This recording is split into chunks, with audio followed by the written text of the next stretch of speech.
بسم اللہ الرحمن الرحیم۔ اللہ تبارک و تعالیٰ کے نام سے شروع جو بڑا مہربان اور نہایت رحم کرنے والا ہے۔ اللہ عز و جل کی بنائی ہوئی اس کائنات کے اندر بہت سارے ایسے بادشاہ آئے جنہوں نے اللہ تبارک و تعالیٰ کے نظام کو بدلنے کی کوشش کی اور اللہ تبارک و تعالیٰ کی ذات کو چھوڑ کر خود خدا بن بیٹھے اور خدائی کا جھوٹا دعویٰ کر بیٹھے۔ خدائی کا جھوٹا دعویٰ کرنے والے بادشاہوں میں سے ایک بادشاہ ایسا بھی تھا کہ جس کو اللہ تبارک و تعالیٰ نے پوری روئے زمین کی بادشاہت عطا فرمائی تھی۔ اس کے باوجود اس بادشاہ نے نہ صرف خدائی کا جھوٹا دعویٰ کیا بلکہ یہ اس قدر سرکش اور نافرمان ہو گیا کہ اللہ تبارک و تعالیٰ کی ذات کو جنگ کے لیے للکارنے لگا اور معاذ اللہ تبارک و تعالیٰ کو جنگ کرنے کے لیے کہنے لگا۔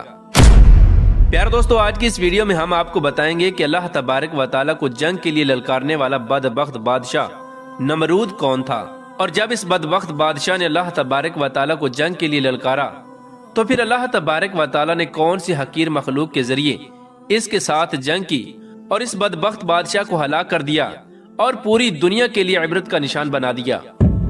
پیارے دوستو، قرآن پاک کے اس عبرت ناک اور ایمان افروز واقعے کو سننے کے لیے آپ سے ہماری یہ گزارش ہے کہ ہماری اس ویڈیو کو اینڈ تک ضرور دیکھیے گا۔ پیارے دوستو، اس دنیا کی تاریخ میں 4 بادشاہ ایسے گزرے ہیں کہ جن کو اللہ تبارک و تعالیٰ نے پوری روئے زمین کی حکومت عطا فرمائی تھی۔ ان میں سے 2 بادشاہ مسلمان تھے اور 2 کافر۔ مسلمان بادشاہوں میں سے ایک کا نام حضرت ذوالقرنین علیہ السلام ہے اور دوسرے کا نام حضرت سلیمان علیہ السلام ہے کہ جن کو اللہ تبارک و تعالیٰ نے منصب نبوت پر فائز فرمایا تھا۔ اور کافر بادشاہوں میں سے ایک کا نام نمرود اور دوسرے کا نام بخت نصر تھا۔ پیارے دوستو، خدائی کا جھوٹا دعویٰ کرنے والا بادشاہ نمرود شہر بابل کا حاکم تھا۔ اس بادشاہ کا نام نمرود بن کنعان بن قوس بن سام بن نو تھا۔ پیارے دوستو، روایات میں آتا ہے کہ اللہ تبارک و تعالیٰ نے نمرود کو پوری روئے زمین پر حکومت عطا فرمائی تھی اور اس بادشاہ نے پوری روئے زمین پر 400 سال تک حکومت کی۔ یہ ایک جابر اور ظالم بادشاہ تھا اور اس کے دور کے اندر بت پرستی عام تھی۔ لوگ اللہ تبارک و تعالیٰ کی وحدانیت کو چھوڑ کر بتوں کی پوجا کیا کرتے اور نمرود کو اپنا خدا مانتے اور اس کی عبادت کیا کرتے۔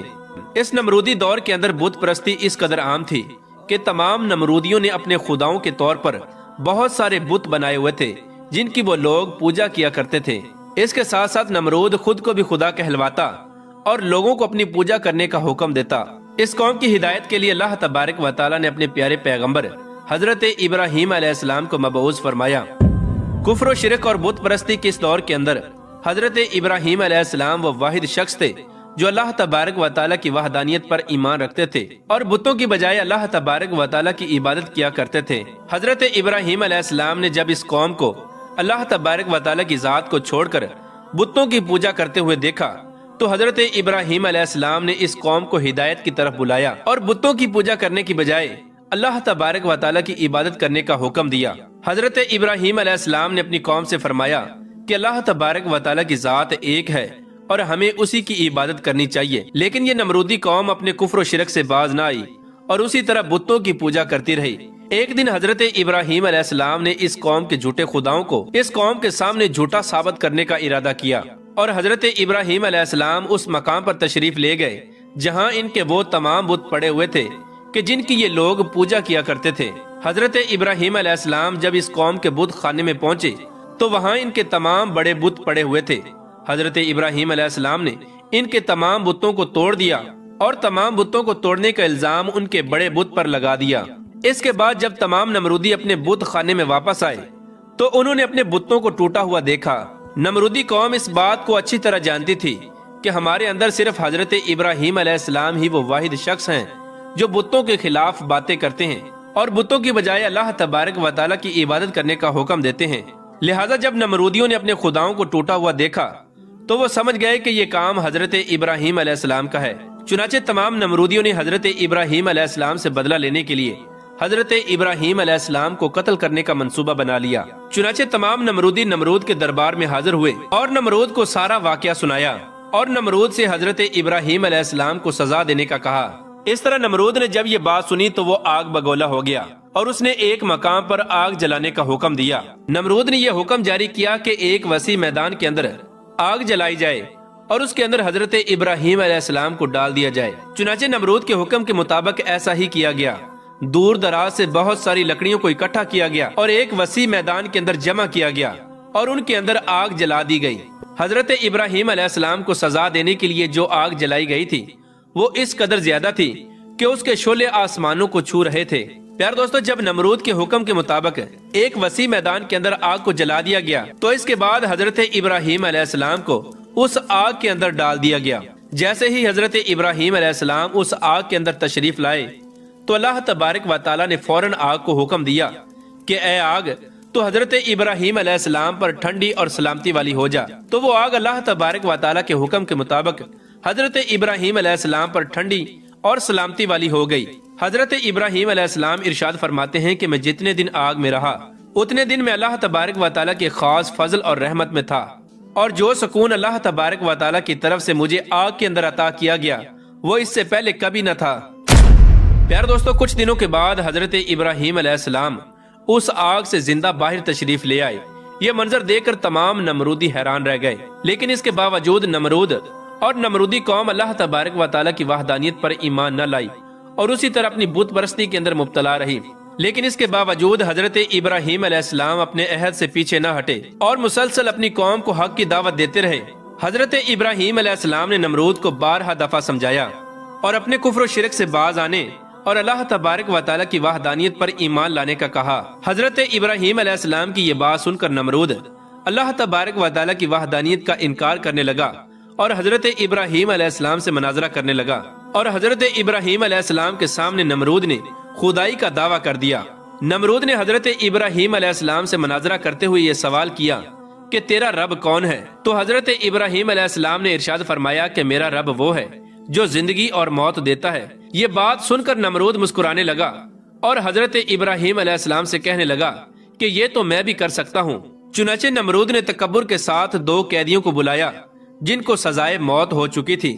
ان میں سے ایک کو نمرود نے قتل کر دیا اور دوسرے کو آزاد کر دیا، اور اس طرح نمرود تکبر کے ساتھ حضرت ابراہیم علیہ السلام سے کہنے لگا کہ دیکھو میں نے ایک کو زندگی دے دی اور ایک کو موت دے دی۔ اس طرح نمرود حضرت ابراہیم علیہ السلام کے سامنے اپنے آپ کو خدا کہنے لگا اور اپنی خدائی کی باطل دلیلیں پیش کرنے لگا۔ اس کے بعد نمرود پھر حضرت ابراہیم علیہ السلام سے پوچھنے لگا کہ حقیقی خدا تو میں ہوں، بتا تیرا خدا کون ہے؟ اس کے بعد حضرت ابراہیم علیہ السلام نے نمرود کو اس کی عقل کے مطابق جواب دیا کہ میرا رب وہ ہے جو سورج کو مشرق سے طلوع کرتا ہے اور مغرب میں غروب کرتا ہے۔ اگر تو سچا خدا ہے تو سورج کو مغرب سے طلوع کر کے دکھا۔ چنانچہ جب نمرود نے حضرت ابراہیم علیہ السلام کی یہ بات سنی تو اس کا رنگ اڑ گیا اور وہ لاجواب ہو گیا، اور اس طرح نمرود لاجواب ہو کر اپنی پوری قوم کے اندر ذلیل و رسوا ہو گیا۔ پیار دوستو، اس کے بعد بھی کئی مرتبہ حضرت ابراہیم علیہ السلام نے نمرود کو اللہ تبارک و تعالیٰ کی وحدانیت کی طرف بلایا، لیکن نمرود اپنی سرکشی سے باز نہ آیا اور اسی طرح کفر و شرک کے اندر مبتلا رہا۔ چنانچہ حضرت ابراہیم علیہ السلام کے بار بار دعوت حق دینے سے نمرود تنگ آ گیا، اور بلاخر تنگ آ کر نمرود حضرت ابراہیم علیہ السلام سے کہنے لگا کہ اگر تیرا خدا سچا ہے تو اس کو بول کہ اپنی فوج بھیجے اور میرے ساتھ جنگ کرے۔ چنانچہ جیسے ہی نمرود نے حضرت ابراہیم علیہ السلام کے سامنے یہ بکواس کی تو فوراً حضرت جبرائیل علیہ السلام حضرت ابراہیم علیہ السلام کی بارگاہ میں حاضر ہوئے اور حضرت ابراہیم علیہ السلام سے کہنے لگے کہ اللہ تبارک و تعالیٰ کا لشکر جنگ کے لیے تیار ہے۔ حضرت جبرائیل علیہ السلام کی یہ بات سن کر حضرت ابراہیم علیہ السلام نمرود سے یہ کہنے لگے کہ اللہ تبارک و تعالیٰ کا لشکر جنگ کے لیے تیار ہے۔ چنانچہ حضرت ابراہیم علیہ السلام کی یہ بات سن کر نمرود حضرت ابراہیم علیہ السلام سے کہنے لگا کہ مجھے 3 دن کی مہلت دی جائے تاکہ میں اپنی جنگ کی تیاری کر سکوں۔ چنانچہ نمرود کو 3 دن کی مہلت دے دی گئی۔ پیارے دوستو، چونکہ نمرود کی حکومت پوری دنیا پر تھی، ان 3 دنوں کے دوران نمرود نے پوری دنیا کے بڑے بڑے جنگجوؤں کو اکٹھا کیا اور بہت سارے ہتھیاروں کو جنگ کے لیے تیار کیا۔ اس طرح جب نمرود نے 3 دن کے اندر اندر اپنی تمام تیاری مکمل کر لی، اس کے بعد نمرود حضرت ابراہیم علیہ السلام کو تکبر کے ساتھ للکار کر کہنے لگا کہ ہماری فوج جنگ کے لیے تیار ہے، اپنے رب سے کہو کہ اپنی فوج کو بھیجے اور ہمارے ساتھ جنگ کرے۔ نمرود کی یہ بات سن کر حضرت ابراہیم علیہ السلام نے اللہ تبارک و تعالیٰ کی بارگاہ میں دعا کی تو اللہ تبارک و تعالیٰ نے مچھروں کی ایک فوج کو بھیجا۔ ان مچھروں کی تعداد اس قدر زیادہ تھی کہ وہ مچھر پورے آسمان پر پھیل گئے۔ اللہ تبارک و تعالیٰ نے ان مچھروں کو نمرودی فوج پر مسلط کر دیا۔ یہ مچھر اللہ تبارک و تعالیٰ کے حکم سے دیکھتے ہی دیکھتے نمرودی فوج کا گوشت کھا گئے اور ان کا خون پی گئے۔ اس وقت تمام نمرودی فوج کی ہڈیاں ہی ہڈیاں باقی رہ گئیں۔ چنانچہ اس دردناک منظر کو دیکھ کر نمرود اپنے محل کی طرف دوڑا اور اپنی بیوی کے کمرے کے اندر چھپ گیا۔ اسی دوران اللہ تبارک و تعالیٰ کے حکم سے ایک لنگڑا مچھر نمرود کے گھر میں داخل ہوا۔ نمرود نے جب اس مچھر کو دیکھا تو اپنی بیوی سے کہنے لگا کہ یہ ہے وہ مخلوق کہ جس نے ہماری فوج کو ہلاک کر دیا ہے۔ چنانچہ اسی گفتگو کے دوران وہ لنگڑا مچھر اللہ تبارک و تعالیٰ کے حکم سے نمرود کی ناک میں داخل ہو گیا اور وہ لنگڑا مچھر نمرود کے دماغ کو چاٹنے لگا۔ جب وہ مچھر نمرود کے دماغ کو چاٹتا تو اس سے نمرود کو اس قدر تکلیف ہوتی کہ نمرود اپنے سر کو دیواروں پر مارنے لگ جاتا۔ اس طرح اللہ تبارک و تعالیٰ کے حکم سے وہ لنگڑا مچھر نمرود کے دماغ میں کئی دنوں تک رہا۔ اس وقت نمرود نے اپنے محل کے اندر یہ حکم جاری کر دیا کہ جو بھی میرے محل کے اندر داخل ہو وہ پہلے نمرود کے سر پر جوتے مارے۔ اس طرح جوتے مارنے کے بعد نمرود کو کچھ دیر کے لیے آرام محسوس ہوتا، لیکن کچھ دیر بعد پھر درد محسوس ہونا شروع ہو جاتا۔ اس طرح اللہ تبارک و تعالیٰ نے نمرود کو ایک حقیر اور لنگڑے مچھر کے ذریعے سزا دی۔ نمرود اپنے سر کو سلاخوں کے ساتھ پیٹتا رہتا یہاں تک کہ اللہ تبارک و تعالیٰ نے اس کو دردناک موت عطا فرمائی اور یہ اپنے سر کو دیواروں پر مارتا مارتا ہلاک ہو گیا۔ وہ نمرود جو پوری دنیا پر حکومت کرنے والا بادشاہ تھا، اور وہ نمرود جو اللہ تبارک و تعالیٰ کو تکبر کے ساتھ جنگ کے لیے للکار رہا تھا، اس نمرود کو اللہ تبارک و تعالیٰ نے ایک حقیر اور لنگڑے مچھر کے ہاتھوں ہلاک کروایا اور پوری دنیا کے لیے عبرت کا نشان بنا کے رکھ دیا۔ بے شک اللہ تبارک و تعالیٰ ہر چیز پر قادر ہے۔